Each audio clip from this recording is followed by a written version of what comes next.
Márcio França, anunciado hoje por Lula como futuro ministro dos Portos e Aeroportos, não perdeu tempo e já deu a primeira notícia do seu ministério. França disse ao jornal O Estado de São Paulo que o governo eleito vai cancelar a privatização do Porto de Santos no litoral paulista, o maior da América Latina. Joel, era uma bandeira, né, para Tarcísio de Freitas, hoje o governador eleito de São Paulo. Ele falava muito sobre isso, se alavancou a sua candidatura com base nessas privatizações.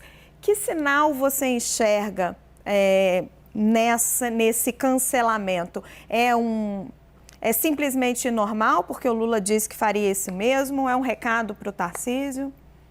Acho um sinal, não sei se é recado para alguém, mas é um mau sinal. Era um avanço para o Porto de Santos a privatização da gestão dele. Salvo engano, os terminais, né, que recebem a carga são privados, mas a gestão do porto ia passar para mãos de uma empresa também. E veja, eu entendo que também, assim como a coisa lá dos funcionários públicos, não é que não, privatizar sempre é a melhor coisa, não importa como acontecer. Não é verdade. Dá para a privatização ser ruim, sim. Mas num caso como o do Porto de Santos, num caso como de portos, aeroportos, esses grandes terminais de transportes, me parece tão evidente que é um grande avanço com as privatizações, sabe? E não tem aquela questão que algumas empresas estatais têm de, por exemplo, que servem uma população muito carente com algum serviço. Daí, como é que vai ser? A população não pode pagar, ela tem que ser acessível. Levantam questões relevantes, mas aqui não é o caso. Aqui não é o caso. A gente sabe como o Porto de Santos já serviu para o foco de corrupção da política brasileira no passado. A gente sabe como, na questão de portos, o Brasil está bastante deficitário. A gente precisa de mais investimentos. A gente tem o Estado com baixa capacidade de investimentos. A gente tem a possibilidade de uma gestão privada mais eficiente e a gente tem a possibilidade de investimentos privados. A gente já tinha isso anunciado, feito a partir do ano passado, já estava correndo. Não era uma proposta, já estava acontecendo, já tinha ido para o TCU. E agora a gente vai ver o retrocesso nesse movimento. Eu acho que ele é ruim também como um sinal, sabe? Um sinal para o futuro. Um sinal, primeiro, de que, infelizmente, no Brasil, tudo pode ser reescrito. A coisa que já estava em andamento, você tira e volta para trás. E um sinal, às vezes eu acho que já estava dito também, de que privatização definitivamente não estará na agenda do governo. Eu espero que as pessoas soubessem disso, porque ele sempre se declarou contra a privatização. Eu acho que estelionato eleitoral nesse ponto não teve. Agora, e a insegurança jurídica, Hélio, que o Joel mencionava? Tudo no Brasil é reescrito?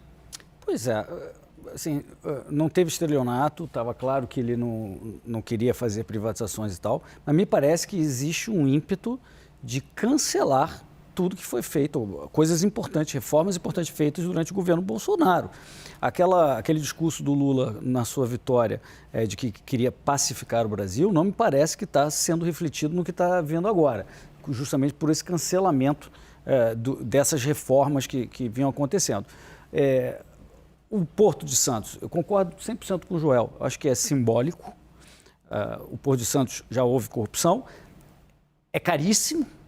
E o governo não tem que ter porto. O papel do governo, que o Joel estava defendendo aqui antes, não inclui deter portos. Agora o governo tem um Ministério de Portos e Aeroportos. É do interesse deles, né, manter portos, mas não é do interesse da população. Quem defende programas sociais, por exemplo, deveria defender a privatização dos portos. O governo não tem nenhuma competência para fazer gestão de portos. E por que é o governo? O Porto de Santos é caríssimo. E o que atrapalha? Atrapalha o comércio exterior do Brasil, a exportação das empresas brasileiras, a importação de produtos mais baratos. Torna tudo muito mais caro, porque a gente sabe que os sindicatos no Porto do Santos torna todo esse serviço muito mais caro, que não aconteceria numa gestão privada. Então, isso é mais um exemplo de grupos de favorecimento tomando conta, se associando ao Estado, para defender o seu interesse localzinho, comezinho. É o que a gente está vendo. Felipe, e você?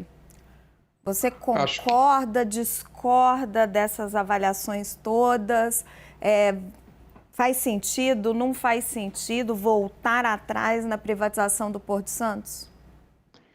Acho que, novamente, a gente tem que voltar ao ponto levantado pelo Joel no começo do programa. A gente não pode encarar nada de forma dicotômica. É favor ou contrário à privatização. A privatização pode ser muito ruim e a privatização pode ser boa.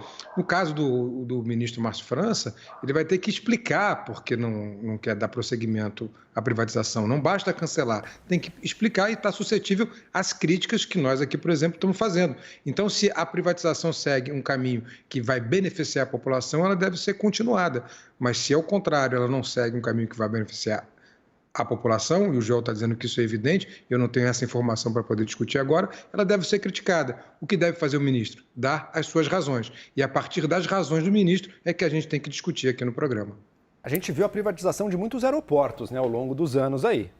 Alguns como usuário, deram certo, outros é não. óbvio que é diferente, mas melhorou, gente, melhorou. Não dá para ser contra a privatização, já está sendo devolvido. O Aeroporto Internacional do Rio, a privatização não deu certo, está sendo devolvido por N razões que a gente pode discutir, mas enfim, não é uma coisa dicotômica certa. Na privatização dos aeroportos, a gente teve alguns casos que deu problema, foram devolvidos, mas a gente tem vários exemplos bem-sucedidos, que isso que o Joel quis colocar, e também o que o Felipe está colocando, que é preciso avaliar caso a caso.